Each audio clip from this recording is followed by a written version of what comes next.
Hello, everybody.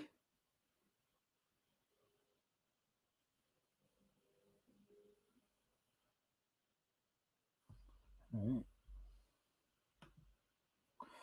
All clear there. Okay, so we're now in the latter part of the week here. Looks like we have three people here. That's good. Um, Hope everybody's having a good week thus far. Of course, this will be our last day before of course we get to the the last day, of course, before we get to the weekly or historical comic retrospect.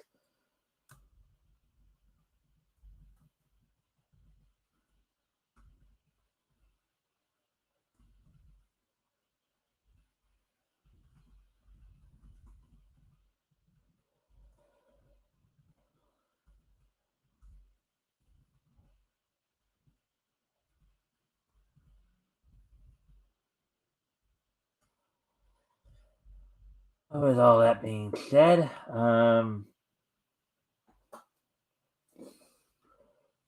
why don't we go? Let's see. Well, we're back down to one person. So I'll wait for a few more people. I'm gonna go ahead and put the music on, take care of some things real quick, and then I'll be right back. We wait for more people to show up here.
All right, with that, we're back now.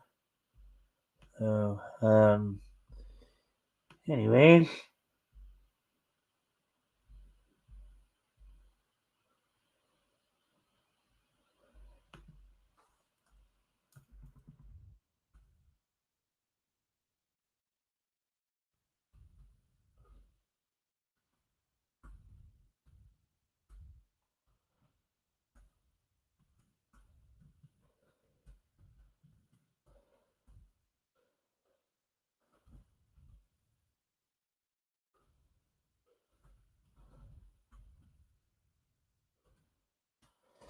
I'm gonna do one more little thing here real quick to see if I can fix that particular problem.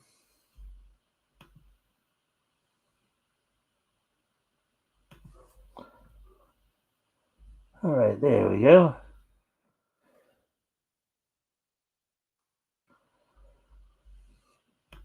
Alrighty then. So, with all that being done and said there. All right, so we're actually at the 5 minute mark now, so I guess it would be a good time to start looking at what we have on tap for tonight. So, hmm.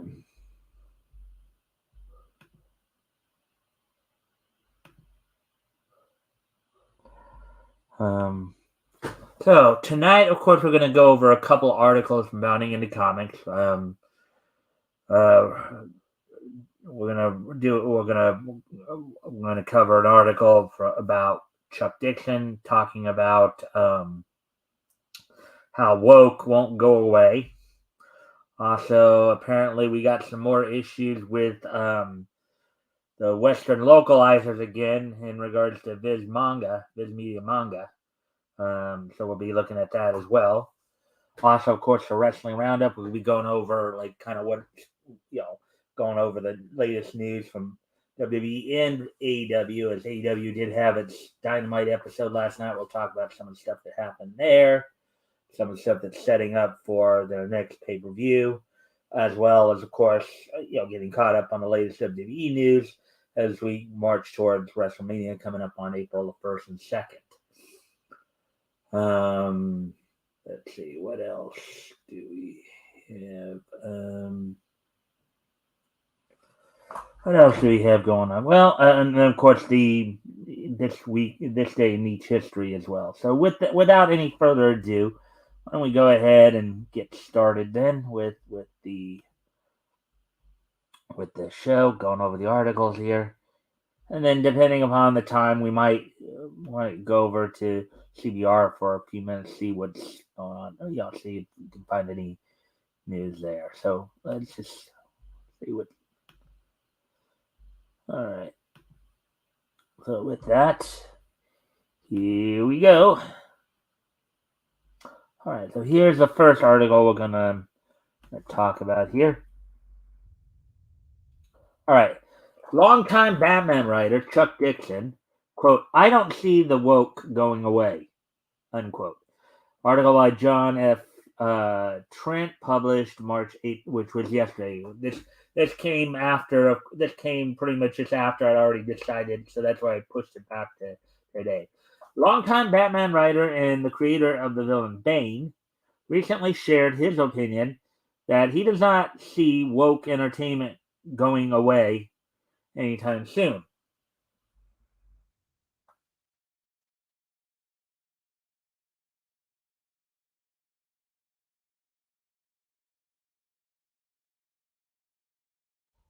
Dixon shared his thoughts in the 134th episode of Ask Chuck Dixon when he was asked by fan Greg Waller, "Do you see the pendulum swinging back in the direction of less wokeism and leftist agenda in comics or movies, TV, etc. in parentheses there in general, or is it here to stay, or does it get even worse?"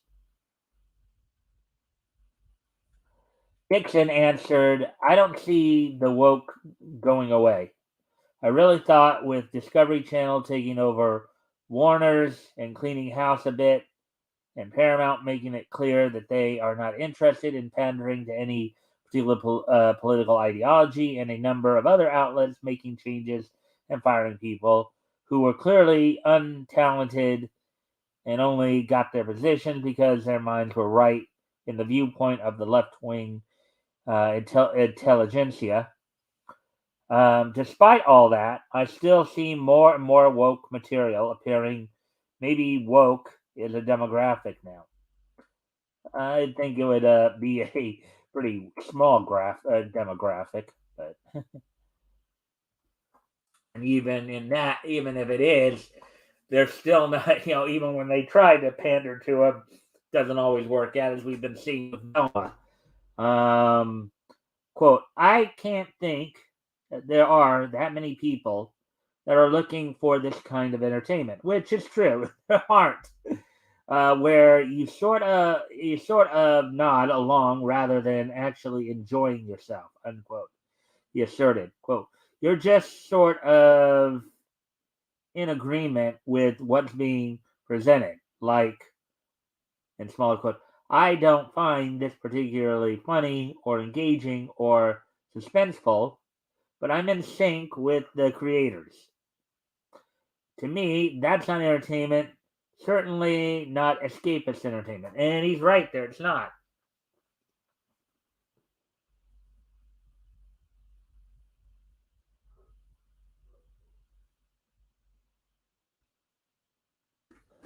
He then reiterated, quote, I don't see it going away. And then, of course, you've got a large segment of the population simply isn't aware that they're being propagandized to even when it's extremely obvious. Um, propagandized too, even when it's extremely obvious that it's pure propaganda. Unquote. He then pointed to the Walt Disney Company. Quote, Disney in particular seems to have doubled and tripled down on woke material about sexual identity and the skewed view of America seen through the lens of race alone. Things like that. They've continued to lose just buckets of money. I mean, hundreds of millions of dollars because they adhere to this schedule.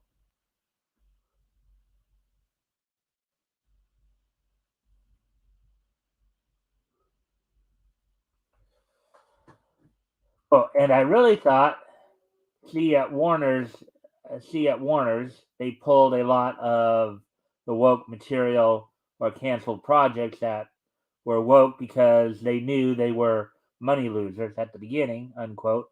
He observed, quote, but I mean Disney did a major release of Strange World, which contained a lot of really there's no other way to put it like grooming aspects for young children, and they released it, marketed it, and everything else. So, okay. So Chuck is accusing Disney of grooming children now. That's what it sounds like he's saying there.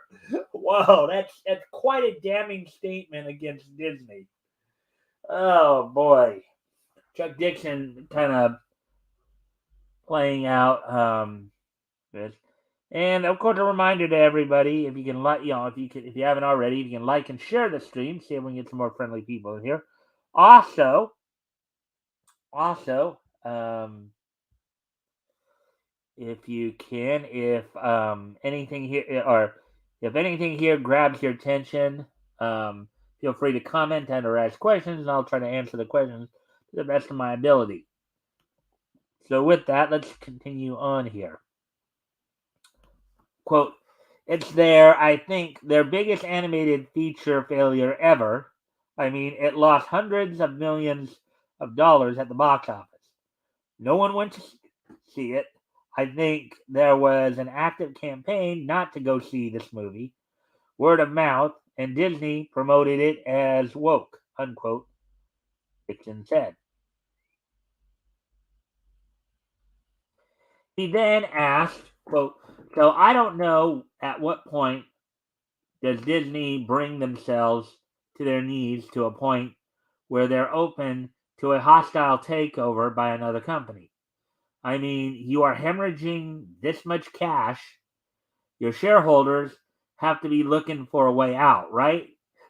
Well, we have heard there have been a few shareholders who have not been happy, with them, to say the least. I think we even covered a article where one of the shareholders at Disney actually confronted the higher ups during a board meeting. Um, so Dixon then speculated, quote, maybe what has to happen at Disney is for them to get bought by somebody with some common sense who wants to once again appeal to a general mass audience. Let's face it, Disney's not making art films. They're making films for a mainstream population. They're making movies that everybody should want to go see, not just people who vote for the same people they vote for, unquote. Which is true. And, um, Yellow Flash has stated it, take it one step further. Maybe Disney, instead of having somebody buy out Disney, just like how David Zaslav, bought out. I think he became the CEO. Instead of just simply buying them out, maybe Disney needs to go the way of the dinosaurs, as some people might put it. Maybe they just need to. If they're going to continue to do woke, just let them do woke until they run their own company into the ground. Then when they're out in the streets and not able to pay for their bills, then maybe they'll reevaluate, just how good woke really is. And I mean, who gives a damn about any of that in the end? I don't want to watch movies that I agree with the agenda of. Movies that are devoid of any real entertainment value simply because, in smaller votes, yeah, I agree with that guy. I appreciate his stand on corporate taxes, so I'm going to watch this movie. He made, even though I'm bored stiff. No, obviously, most of the public has rejected this, whether consciously or subconsciously, unquote, you noticed. Mm-hmm. Because nobody wants that in their entertainment. That's been said several times. Let's see. Anybody here yet? Anybody else here? Well, we got. All right. Well, hello. If you haven't already, if you can like and share the thing, see if we can get some more friendly people in here. That'd be appreciated. Also, if you can help out by, well, if anything here catches your attention, feel free to comment and comment or ask questions. I will try to answer the questions to the best of my ability. So,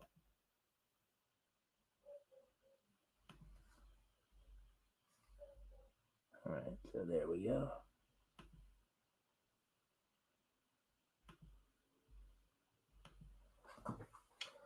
Predicting a possible counter to his comments, Dixon said, quote, "This could all be misinterpreted that I'm just an old guy and I don't like change and I don't like to see things happening that are different than what I expected.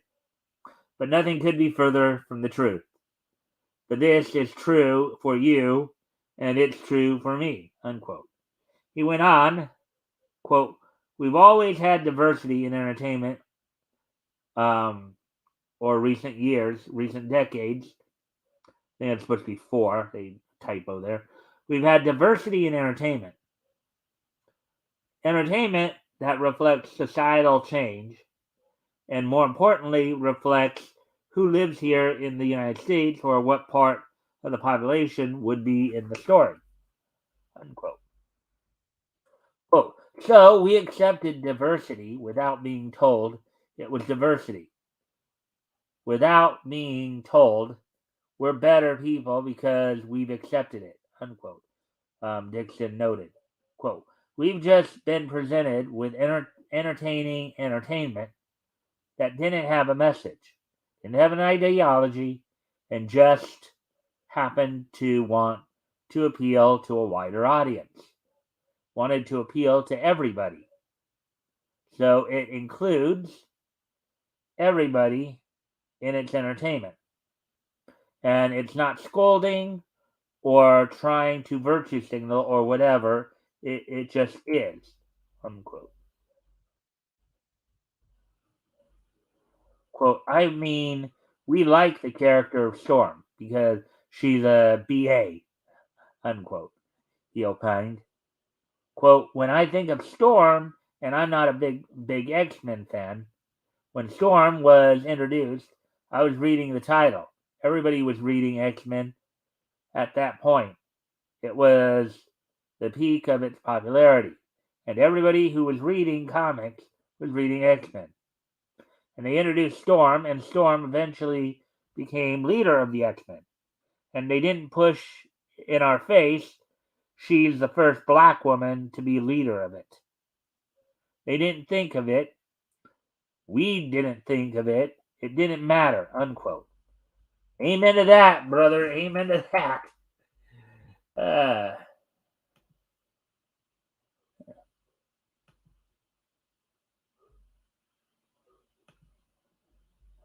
see.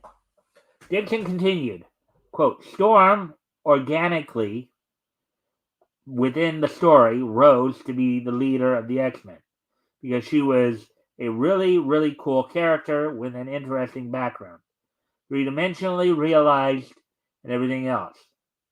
And everybody liked Storm. It didn't matter what color she was, unquote. Quote, and that's what creators today seem to forget. They think they're fighting against racism by promoting stereotypes. If anything, by that statement, I think he's pointing out their own hypocrisy right there. If anything, they're doing anything but, but what he just stated right there. It's really rather sick when you think about it. And there's these token, vapid, cardboard cutout racial stereotypes or archetypes.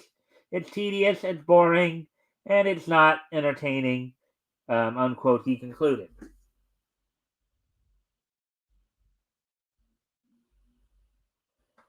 It's hard to argue with Dixon's observation that woke entertainment is not going away anytime soon. One needs only look at the most recent trailers for the upcoming 2023 films, Paramount Pictures' Teenage Mutant Ninja Turtles: Mutant Mayhem, which we covered yesterday, or covered the last couple of days. Not only race swapped April O'Neil, but also made her into a body positivity character, which even the Yellow Flash is pointing out,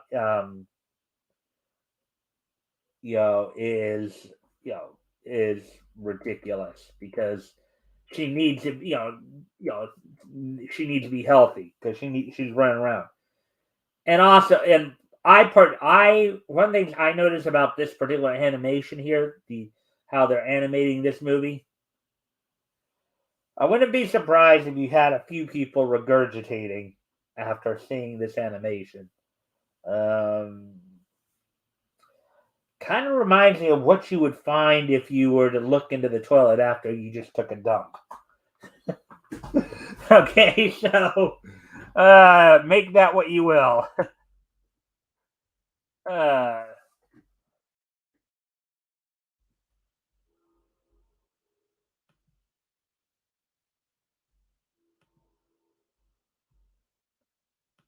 All right, so it's not just Paramount Pictures, as Dixon observed. The Walt Disney Company has tripled down on the woke. Upcoming releases from the company include a race swapped Ariel in their Little Mermaid live action adaptation. They also race swapped Tinkerbell in their upcoming Peter Pan and Wendy Disney Plus film. The film also added girls to the Lost Boys.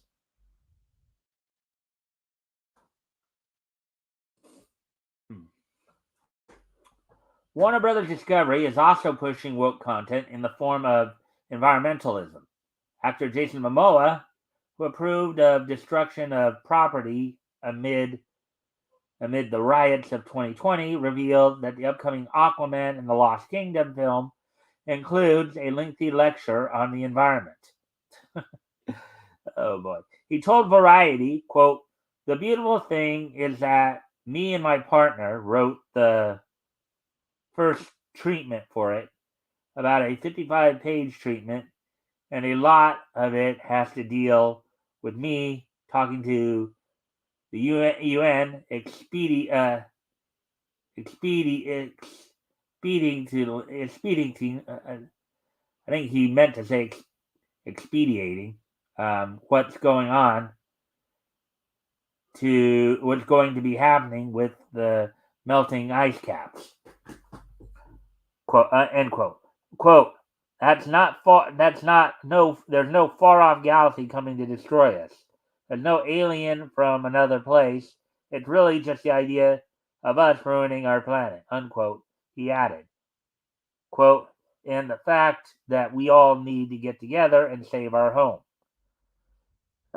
You're full of it, Jason. Let's see, just want to check something real quick here.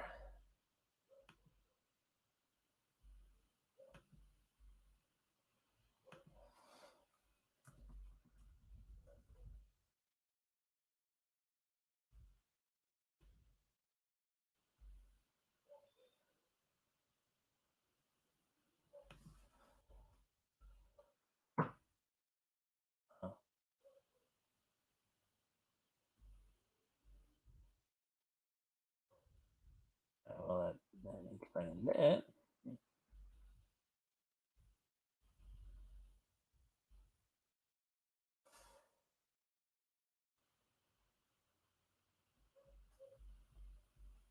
all right.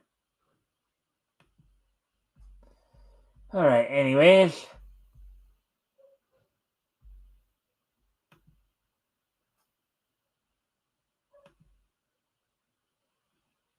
thank you for the like and the share. Hopefully, we can get some more friendly people in here. Um, Universal Pictures distributed two of the wokest films of 2022, Billy Eichner's Bros film, which attempts to paint the grave which attempts to paint the grave sin of sodomy as anything but a sin. Um, for those of you who don't know what the term sodomy is basically the term for homosexual sexual act. Okay, the term was coined from it was coined from the Bible. Um, it comes from the story of um, from Abraham and the story of Sodom and Gomorrah, where Abraham had pleaded for God to save the village and all that. And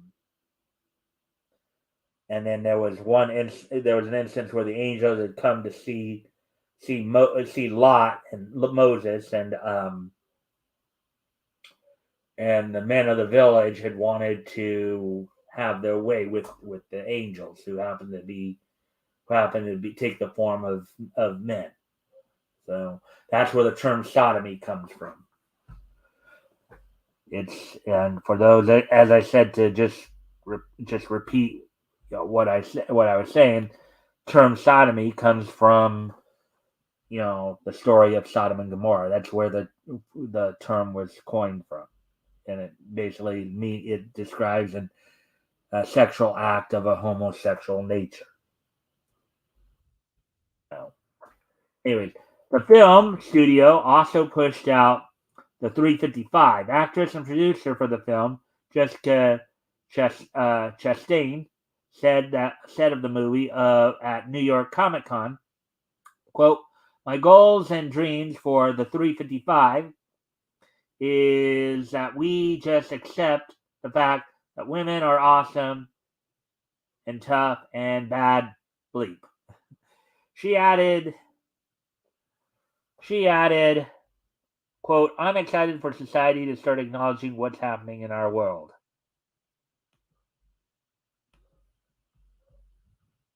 Mhm.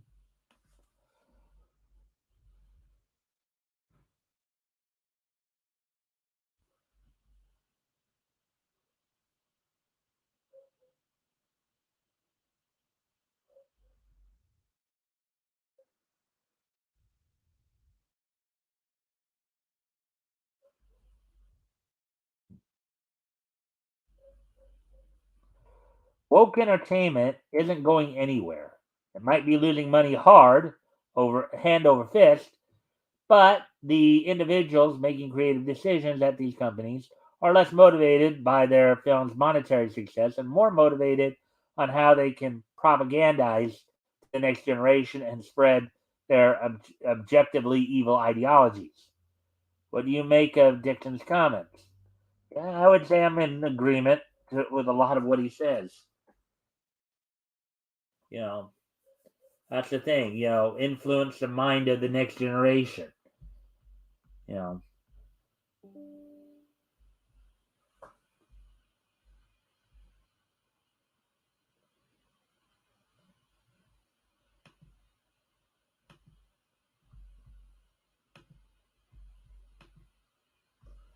Anyway, so there we go with that one.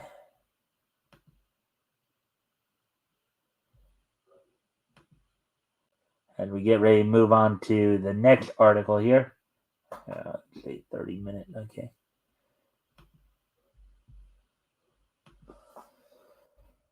Alrighty then. So let's see, where are we going to go now here? All right. All right. So this is the second article, and well, depending on how much time we spend on this, we might go over to CBR and do some, just some brief lookovers. All right, Viz Media. Viz Media's English localizers force mansplaining reference into latest, in smaller quotes, Twin Star Exorcist chapter. Article by Nerdigans Inc. published earlier today. Outside of those who have taken to believing they know better than the original artists, manga fans unanimously want accurate translations of the content they enjoy. Unfortunately for Twin Star Exorcist fans, it seems the Viz Media team behind the series' English localization has found themselves firmly in the former camp.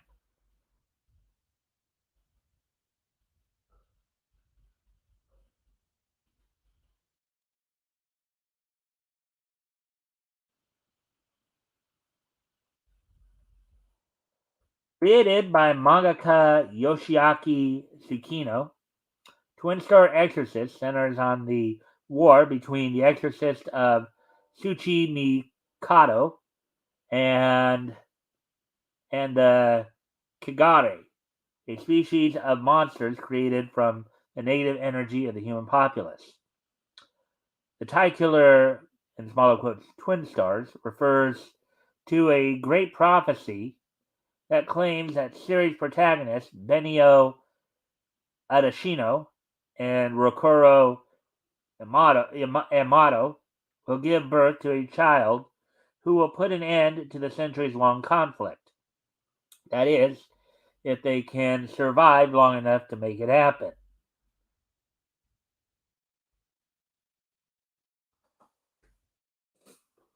But according to the series' latest chapter, it seems their greatest enemy may not be humanity's sins, given form, but rather a rather ideologically motivated, localizers. Upon its publication on March 2nd, a week ago, we discovered that the series' 117th chapter features a particularly questionable line of dialogue that sounds less like something Scueno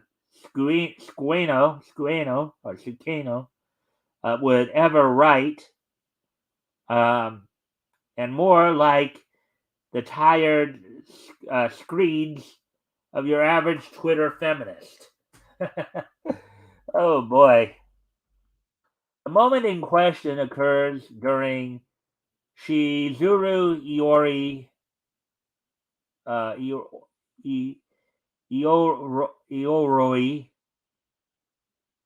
Hibari and Shikumo Zeza's continuing encounter with the villainous Gabora, whom the trio ran into last chapter. However, thanks to being heavily traumatized by a ghost from his past, Gabora has been reduced to a pitiful husk of his former self, who has sworn off fighting for the foreseeable future. This proves particularly frustrating for Shizuru, as ever since she watched Gabora brutally slaughter her entire family, she has dedicated her life for the day she can exact revenge upon him, and finally exorcise him from this plane.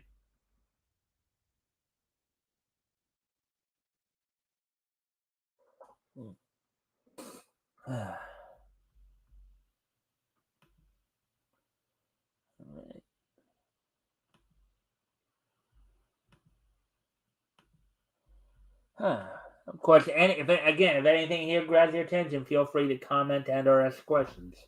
I'll try to answer the questions to the best of my ability.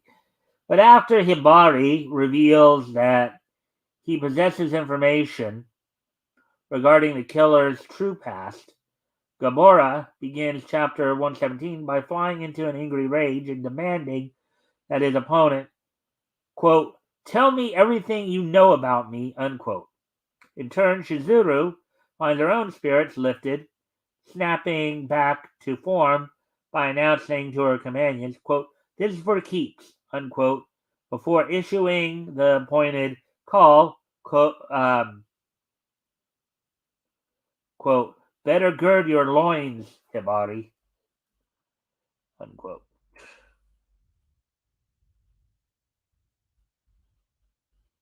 As Gabora responds by lashing out wildly, Shizuru easily dodges his attacks. The scarred fighter calls out to Hibari, quote, I told you to gird your loins, didn't I? Or would you rather curl into a fetal position and suck your thumb while we put on a show for you? Oh, God. English localizers did that? Really? That sounds just off.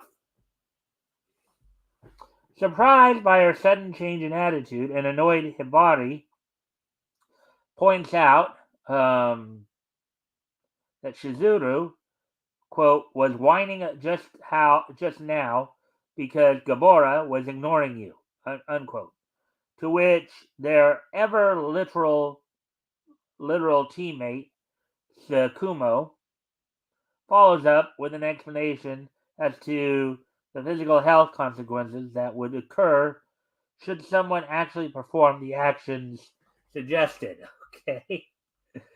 Okay. Okay. Gird up your loins, which means basically pull up your pants to the point to where your, what is being squeezed, I guess is what they're getting at. It is here in Shizuru's subsequent refusal to admit to her less than cool behavior that the series' English localizers made their eye-rolling alteration. In the original Japanese text, Shizuru brushes off her friend's criticisms by declaring, and that's the Japanese text for, according to multiple sources, including Japanese Twitter user at Rayforce Gamer and professional Japanese English translator Bonsama, Shizuru's dialogue can be accurately translated as a guy fixating on the past ain't popular with the ladies, unquote. Or alternatively, quote, men who dwell on the past are not popular, unquote. But in the chapter's English localization, as uploaded to both Manga Plus and Viz Media's official website, Shizuru instead responds to Hibari and Sakumo by dismissively declaring, quote, mansplainers aren't popular with the ladies, unquote. As of writing, neither Tsukino, Shueisha, nor Viz have commented on this change. They may not even be aware of it because, um, Japanese don't always pay attention. Unless you ask them directly, they won't really say anything because it's for them it's not something that. Anyways, we still have quite a bit of time, but I do need to step away for a moment. I'm going to just. So I guess we will do some CBR coverage here.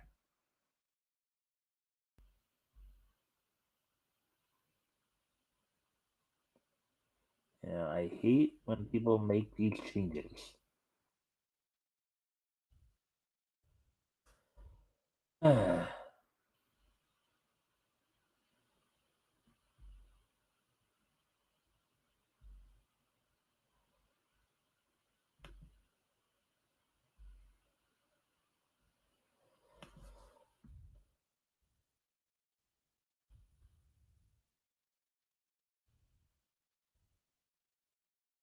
All right, well, anyways.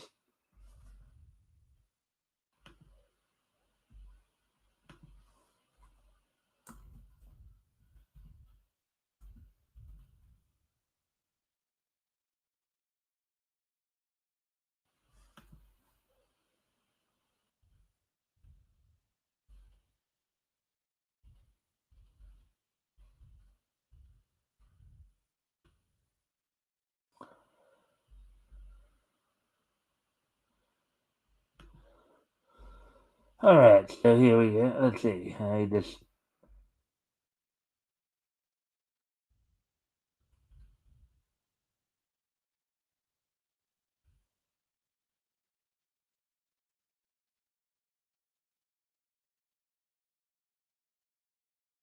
All right. So, anyways, I'm gonna put some music on for a moment while I step away for a moment. I'll be right back.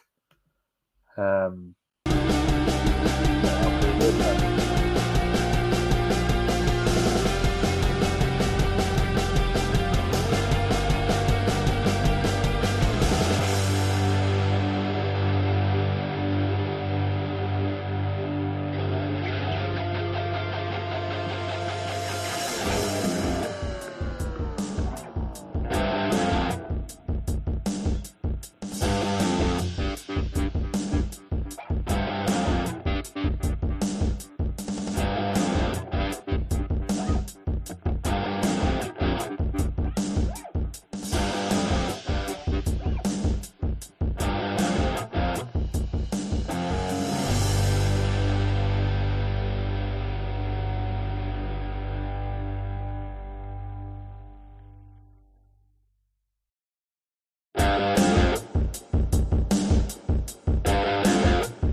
all right, so we're back now.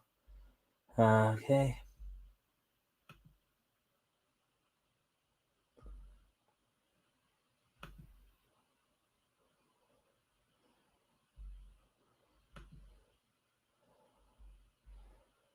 There we go.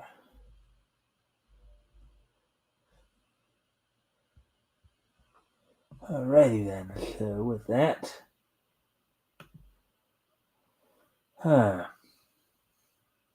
let me just do one more quick little checkup on something, and then we'll get covered.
All right, so it looks like we're back now. Let's see. All right. All right, so let's start looking over. Guess we'll start looking over some other articles here.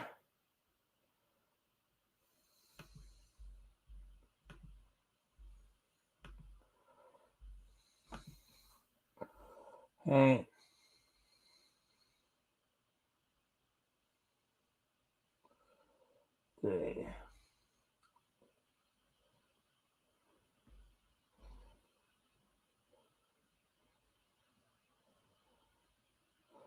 Okay.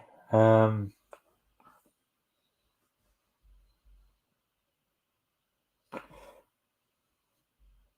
all right.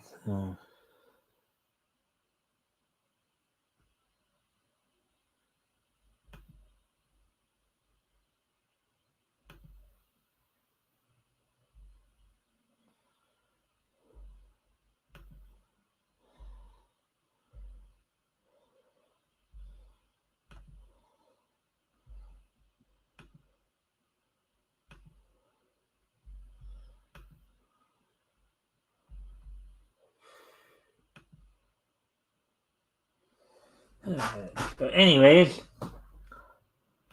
original Naruto anime celebrates 20th birthday with several new episodes. The original Naruto anime is receiving 4 brand new episodes to celebrate the show's 20th anniversary. So back in 2023. Article by Michael John Day, published 14 hours ago.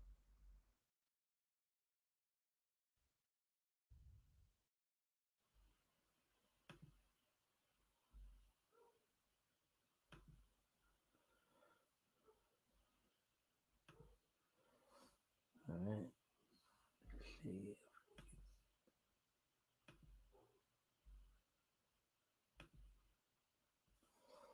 All right. Naruto and the Hidden Leaf Village will return in a collection of new episodes set during the show's original run. As revealed um,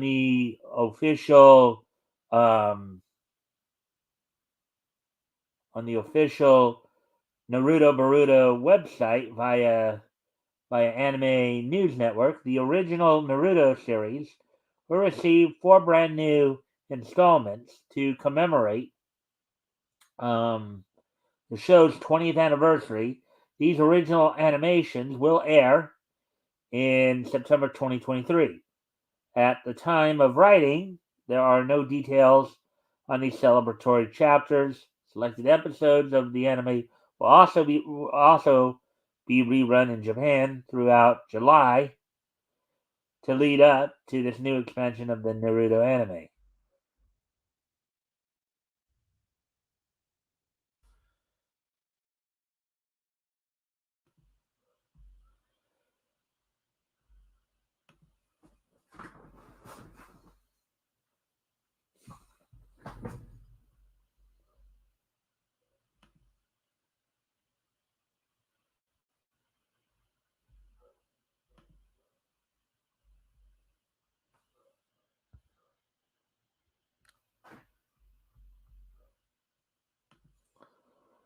All right, so here we go.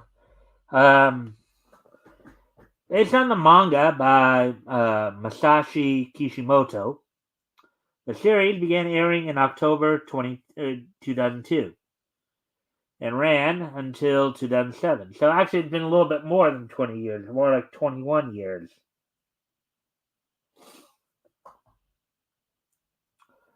The sequel project, Naruto Shippuden, took over after the original show ended its run and kept the series going for another decade, hoping to solidify the franchise as one of the most influential anime stories in history.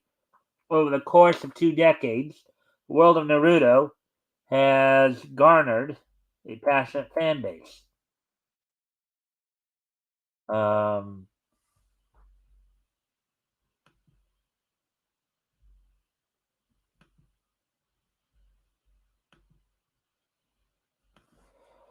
what happened in the original Naruto? The original Naruto anime focused on the titular ninja when he was still a young boy in the process of training. It followed the protagonist as he and his fellow trainees, Sasuke Uchiha and Sakura Haruno, were taught how to take on missions and grow as ninjas under the watchful eye of Kakashi Hatake. It ran for 220 episodes with multiple story arcs, including appearance of villains such as the Akatsuki and Orochimaru. Show has earned plenty of positive reviews as audiences and critics gravitated towards its lively characters and clean animation, although some have found the earlier seasons to feature too much padding. Um, while the Naruto series will receive new episodes, a multi-generational sequel, Naruto Next Generation, recently announced an upcoming hiatus. The show will air its final episode on March 26th before taking a break and returning with part 2 at a later date.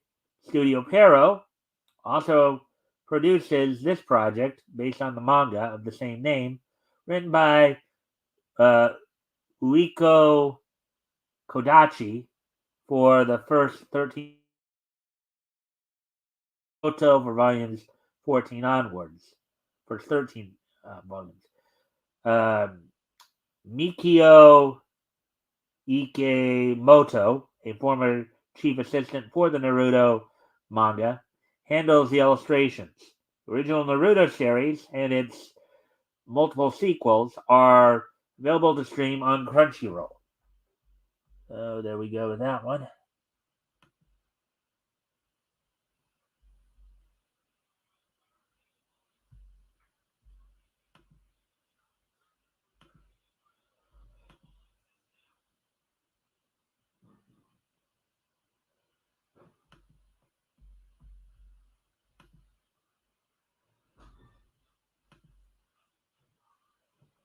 All right. There we go. Let's see now.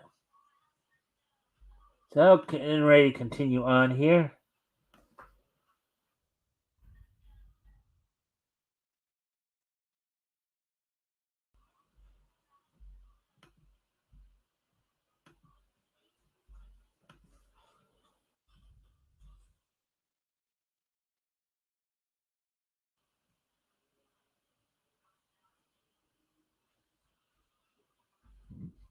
Wait.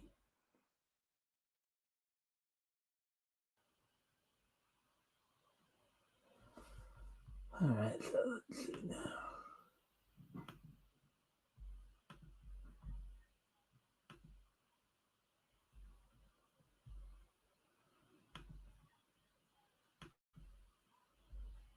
All right. So, Demon Slayer's Rengoku spinoff is vital to. Oh, oh, yeah. Spoilers. Oops. Sorry about that, folks. Should have realized that before that might contain some spoilers.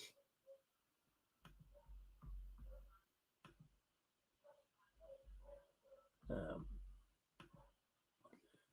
we don't do spoilers on here.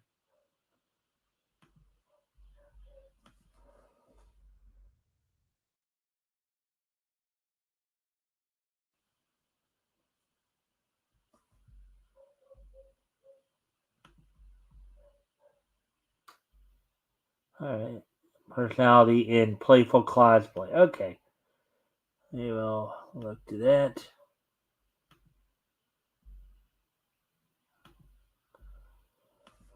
Chainsaw Man fan accurately captures Power's personality in playful cosplay. The unpredictable and energetic blood fiend Power is stunningly brought to life in this playful and fun Chainsaw Man cosplay. Article by Michael John Day, published 9 hours ago. I guess that's who they're talking about right there.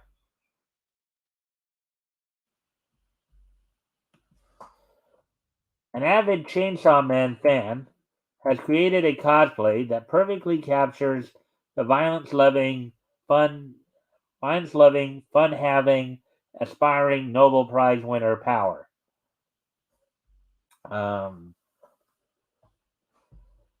Cosplayer Lippe recently uploaded images to her Instagram account showing off her version of Denji's best friend and work partner, Power.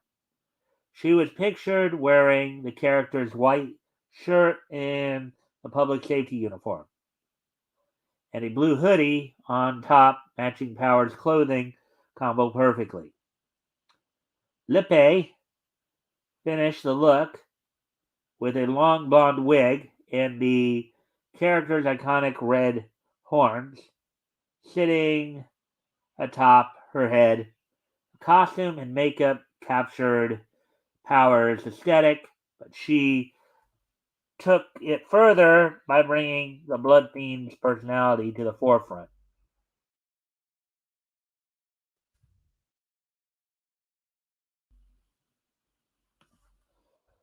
Lippe accurately brought Power to life.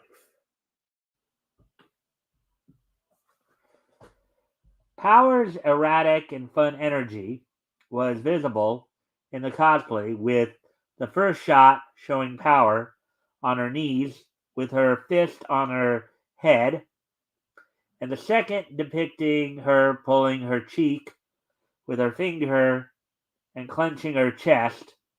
This pose was a direct parallel to the show, as the character willingly used her body to tease and manipulate Denji in the first few episodes, with the pose reflecting their agreement to grant him um, quote unquote 3 squeezes once he saved her cat from the Bat Devil.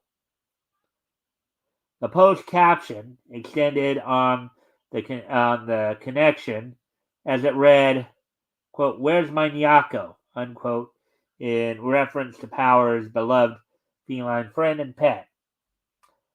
The excellent costume, accurate energy, and reference to the show's plot came together to make a cosplay that captured the character perfectly. The comments reflect this, with users praising Lippe um, for her costume and anime accurate poses.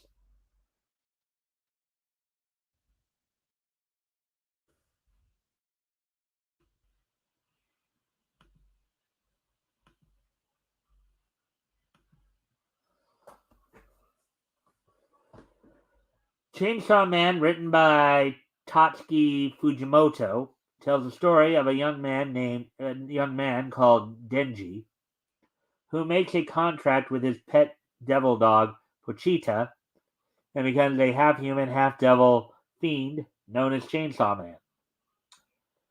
From here, he falls into the arms of the mysterious Makima, who employs him as a public safety devil hunter. The manga is currently in its second major arc after finishing the quote unquote public safety saga in 97 chapters. Studio Mappa, which is known for doing Jujutsu Kaisen and the final season of Attack on Titan and Yuri on Ice, adapted the manga into an anime in 2022. The series was well received, gaining praise for its great animation and inventive story. With the first 12 episodes concluding in December, no information on the second season is available yet, but there is speculation that it will be part um, of the 2023 fall lineup in October. The series is available on Crunchyroll in Japanese, English, Spanish, German, French, Portuguese, and Russian. All right.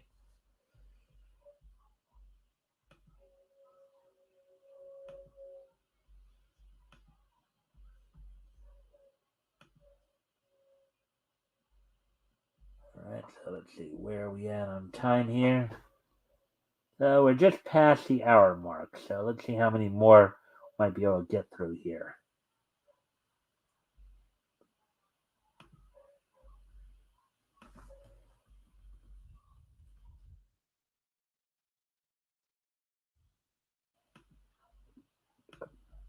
Yeah, I should.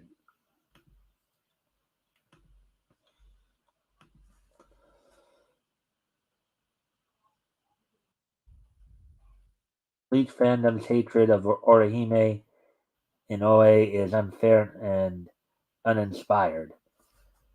All right, that one sounds like an interesting profile article to look over. Probably will be the last one we do because, as I said, it was trying to say we're at. Well, maybe that'll be the last one. Maybe not. We'll just have to wait and see here.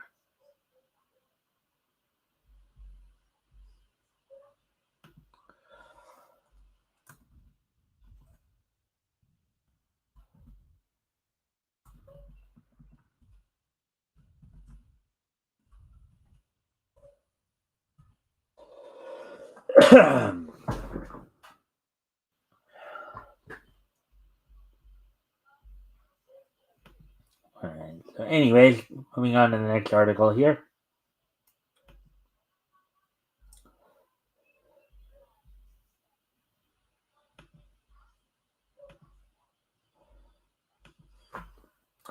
The Bleach fandom's hatred of Orihime Inoue is unfair and uninspired. Bleach fandom has it out for Orihime Inoue, but she is a much better partner to Ichigo than many are willing to acknowledge. Article by Louis Kenmer, published 7 hours ago.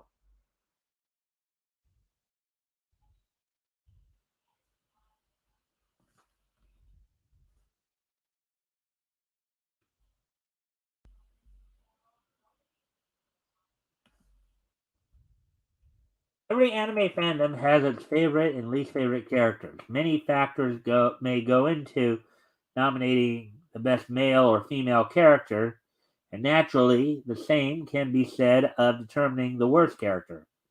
The Bleach fandom fans absolutely adore the prickly Rukia Kuchiki, while Rangiko Matsumoto and Yoichi also have enthusiastic fan bases.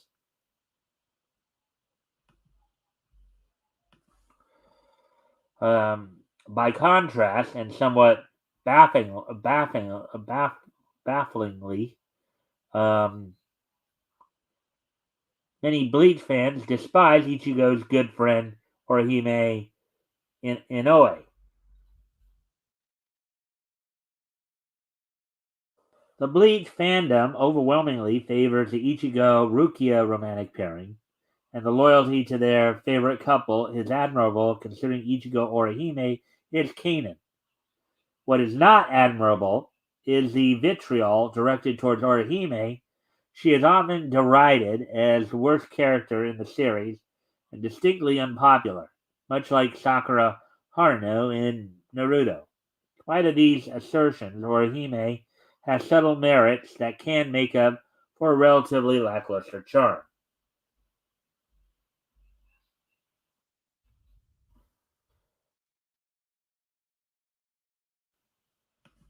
Why Bleach fans hate Orihime Inoue? Orihime's detractors cite several reasons for why they consider her Bleach's worst female character. Like Naruto's Sakura Haruno, fans consider Orihime the main team's weakest link, as she never defeats any enemies in battle. In fact, she often needs protection from her friends, just as Naruto, the rest of Team 7, often end up bailing Sakura out of trouble throughout Naruto. Even if shonen is mainly about heroic boys saving the day, fans clearly still want every member of the team to contribute. Well, Sakura does contribute. She's a medical man in that group. She's not necessarily supposed to be the one kicking butt. She's supposed to defend herself and help other people defend her, while she sits back and heals people where they can kick butt. So, um, and I think in Orihime's case, she's kind of got the same situation. And that includes the quote unquote token girls like Sakura and Orihime. Since Orihime often needs protecting and rescuing, fans say she's just a burden who slows things down. The entire quote unquote Hueco Mundo story arc is based on Aizen's capture of Orihime and Ichigo's secret mission to rescue her from the palace of Las Noches. Yes, but did fans ever remember why she was captured in the first place? Obviously, she's got a pretty interesting power that people want to exploit. So to get all bent out of shape because she's a damsel of distress because she got captured for the power she has is stupid. Let's see. Bleach fans often also criticize Orihime on superficial level from her repeated cries of Ichigo or Kurosaki-kun during battles to her role in the supposed love triangle between herself, Ichigo, and Rukia. Bleach never created a formal love triangle, but Orihime did feel bad that Ichigo seemed to rely heavily on Rukia, and fans tend to agree that Ichigo has much stronger on-screen chemistry with Rukia.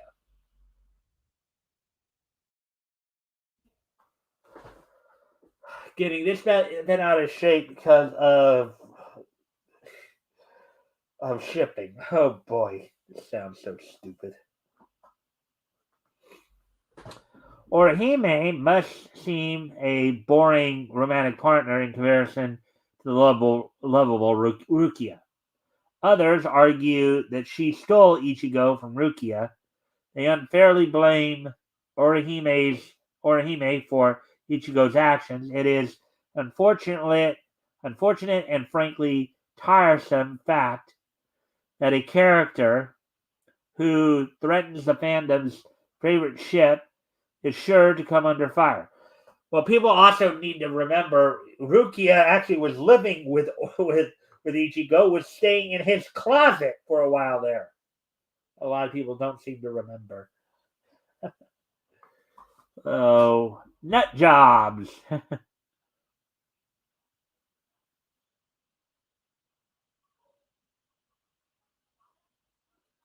Even if the Ichigo Rukia pairing wasn't actually feasible in Bleach's story, fans still defend it, which for some reason is synonymous for disparaging Orihime for quote unquote ruining it.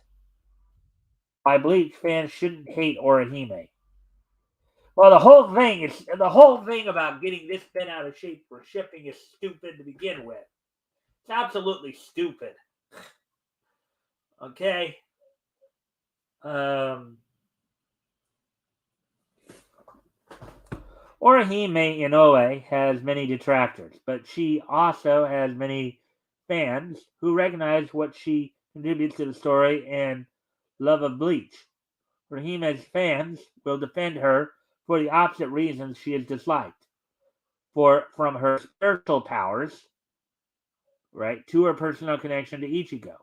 Remember, they kind of knew each other. They already had kind of a relationship, may not have been dating one, but they had kind of a close relationship even before Ichigo met Rukia.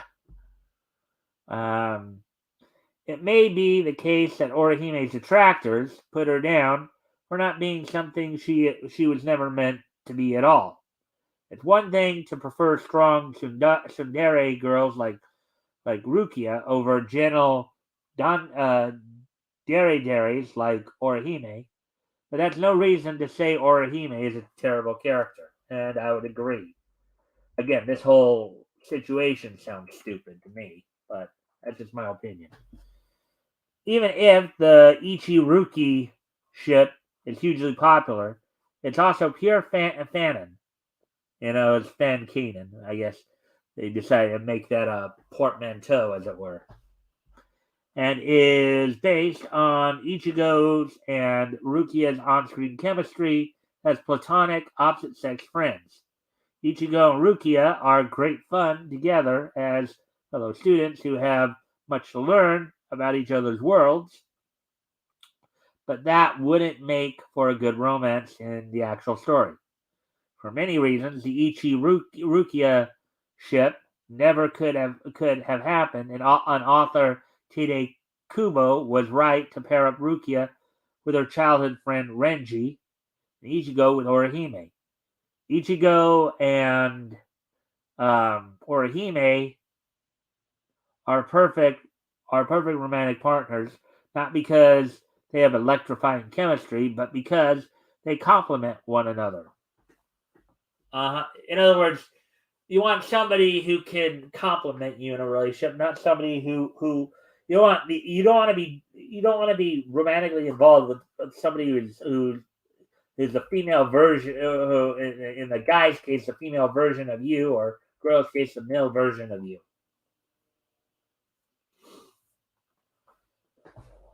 For years, Ichigo relied on repressed anger to sustain himself after his mother's tragic death. Even in the present, Ichigo expresses himself through punkish violence and a standoffish attitude as a male tsundere. It was somewhat unhealthy, and having Rukia around did not heal Ichigo's heart.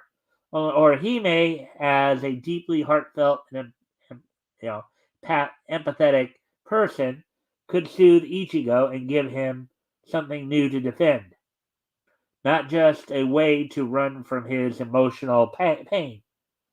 In the long run, Ichigo's character arc was about healing and moving on, and Orihime was instrumental in that. By Bleach's end, Ichigo is a cheerful and relaxed young man who has made peace with his past and let go of his grief and rage, all thanks to his loving wife. I guess Ichigo and Orihime became a married couple, I take it. So, anyways, there we go with that. Hour 13. So, it's about time we start wrapping things up here. So, let me see.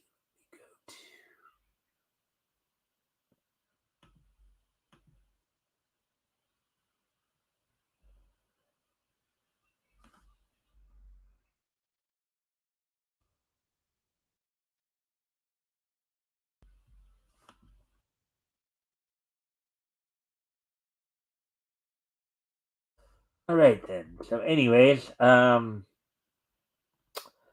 we're gonna do the wrestling wrap up pretty real quick here.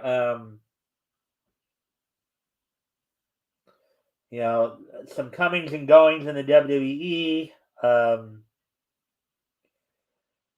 Let's see.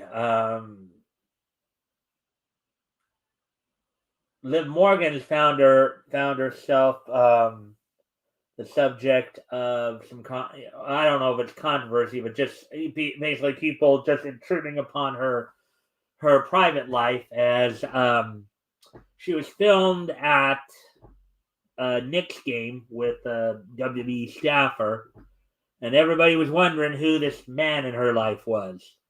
Or just somebody she went to the game with. Liv Morgan over the past year or so just has had her personal life just totally intruded upon. We've seen this in many cases, from people trying to pretend to be her, to scam people, to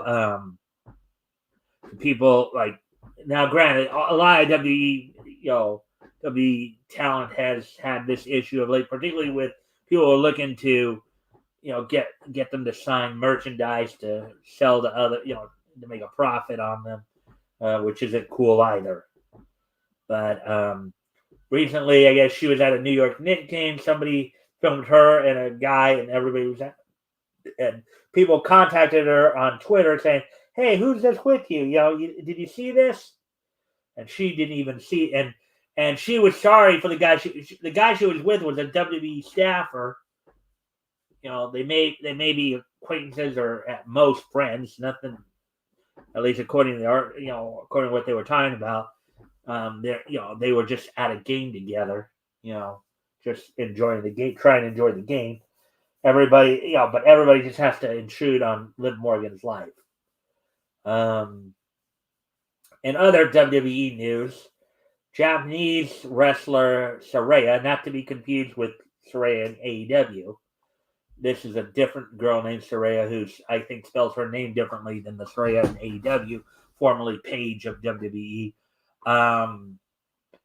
Looks like her contract is up with WWE, and she'll probably, and once her contract is up, she's going to probably be returning to Japan. So, so that looks like that's all of the WWE news. Now, moving on to AEW. Last night's Dynamite seemed to be pretty okay, but kind of had a bad ending. So, Powerhouse Hobbs defeated Wardlow for the TNT Championship. Now, I myself, as a commentator, and a lot of people disagree with this, with having Wardlow lose the title like that fast. You know, it's just another thing that irritates a lot of fans about Tony Khan booking a big man. Just, you know, Wardlow is a talent. He's a guy who should be being pushed up towards the main event status, but they keep messing him over like this. They keep, excuse my French here, but they keep screwing him over like this. I mean, I don't have anything against Hobbs. I think at some point Hobbs should have won the TNT title, but not like this. Not like this. Not, oh, let's just give Wardlow the title for 3 days, and then have No, they should have allowed for like a best of three, maybe best of 5 series where, where basically maybe best of 3, where maybe if you really did want to put the title on Hobbs, maybe you should have Wardlow. So unless as WrestleMania put it, unless Wardlow is injured, then they should not have taken the title off of him. Not at this point. They should have drawn out the feud a bit.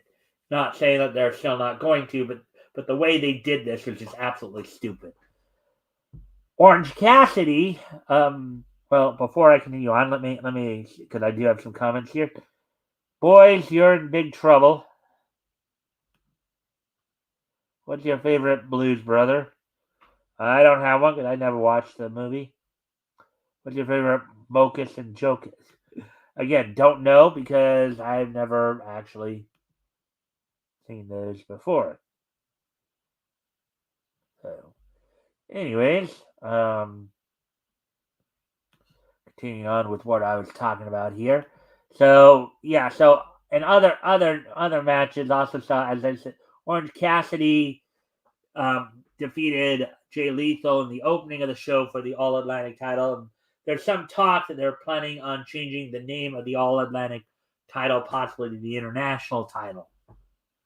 There are people scratching their heads about it, but Ruby Soho defeated Sky Blue. The Jericho Appreciation Society defeated Top Flight and AR Fox in a match that they were using to set up a 3-way trios title match between the new champions House of Black, former champs the Elite, and the Jericho Appreciation Society members of Chris Jericho, Sammy Guevara, and Daniel Garcia. And then you also had the Blackpool Combat Club defeat the Dark Order, the Blackpool Combat Club tag team of Claudio Castagnoli and John Moxley, defeating the Dark Order duo of Alex Reynolds and John Silver. What's making this kind of interesting is it looks like AEW has turned the Blackpool Combat Club heel, and some people have said that this shouldn't really, Blackpool Combat Club is too much of a main event stable to really be dealing with the likes of Dark Order, but this is a way to elevate Dark Order too, after they've been on the slide a bit, and if, it's going to be interesting to see where Bryan Danielson stands, because while the other 3 members, Claudio, John, and Wheeler Yuta, have been acting like heels for the past month or so, Bryan Danielson still remained a face. Now, granted, Danielson hasn't been, during his time, getting prepared for his match against MJF and the 60-minute Ironman match.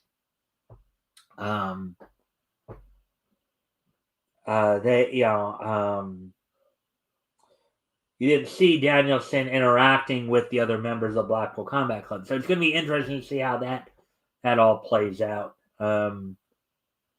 Yet FTR come on and announce how they're going to be going after the Guns for the AEW World Tag Team titles. Basically, last night, even though you didn't have neither Danielson nor MJF there, you did have a lot of setting up some stories, some feuds to set up for their next pay-per-view, even though it's going to be still a couple months away. So will they have a better build-up for this pay-per-view than Revolution here, where they waited till like the last month to actually do the build? We'll just have to wait and see on that. So with that being said, let's see what is the next. What is the worst anime you've ever watched? I don't really think there's any. I would say there's no worst anime I've ever watched, because I think I've generally liked, of all the ones I've watched, I've generally liked them all. So I have no reason to, so I can't really answer that, because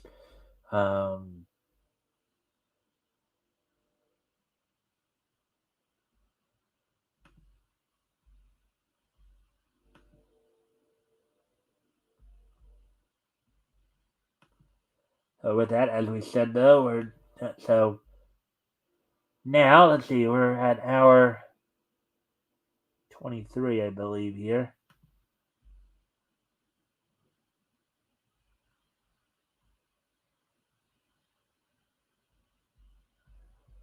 With that, why don't we get today being Thursday, March the 9th. Today being Thursday, March the 9th, 2023. Let's take a look back at this day in each history. History, as we start to wind down here.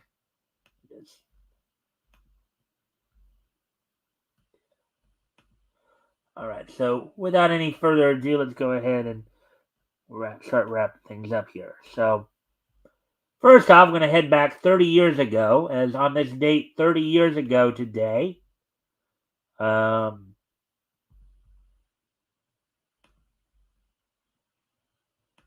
the 40th issue of Cheval Noir from Dark Horse Comics went on sale on this date back in 1993. Sold for $2.95 with 32 pages. So on this date, back in 1993, the 40th issue of Cheval Noir went on sale on this date back in 1993. So moving on to the next piece in each history.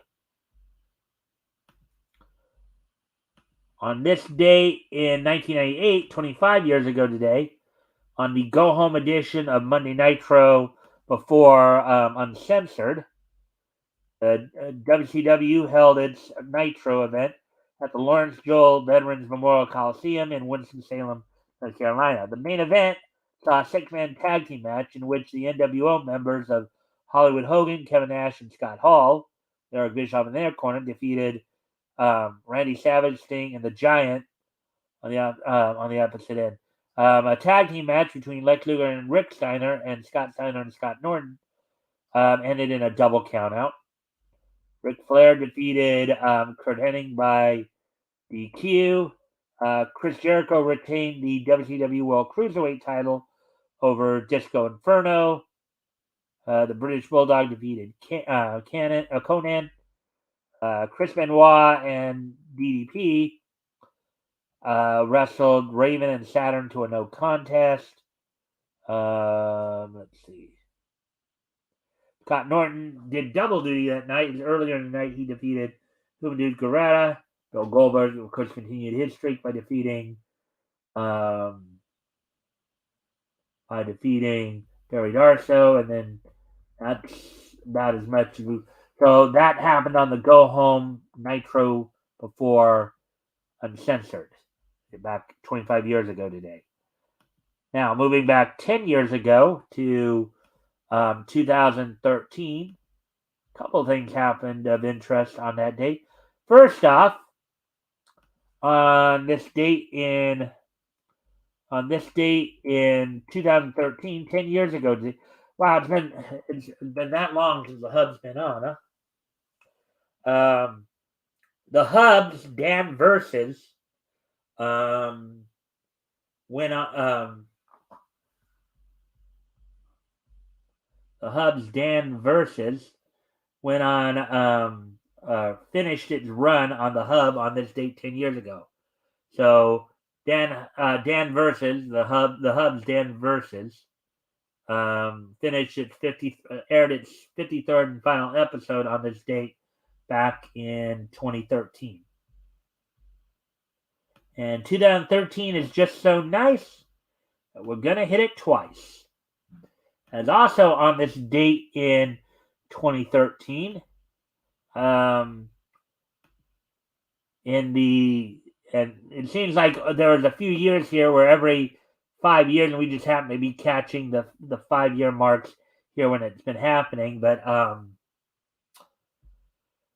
Toho's Doraemon, in this case, the Doraemon Nobita's Secret Gadget Museum, premiered in Japanese theaters on this date back in 2013. So back on this date in 2013, Doraemon finished its run. So with that, I thank everybody for being here tonight. Hope everybody had a good time tonight. Tomorrow night, of course, we'll be doing our historical comic retrospect. Where with Rick Piper as my co-host, be looking back at comics that went on sale in September 1939 from Brookwood Publications, which would eventually become Harvey Comics, of course. And I hope everybody had a good time tonight, and I will see you tomorrow. Bye.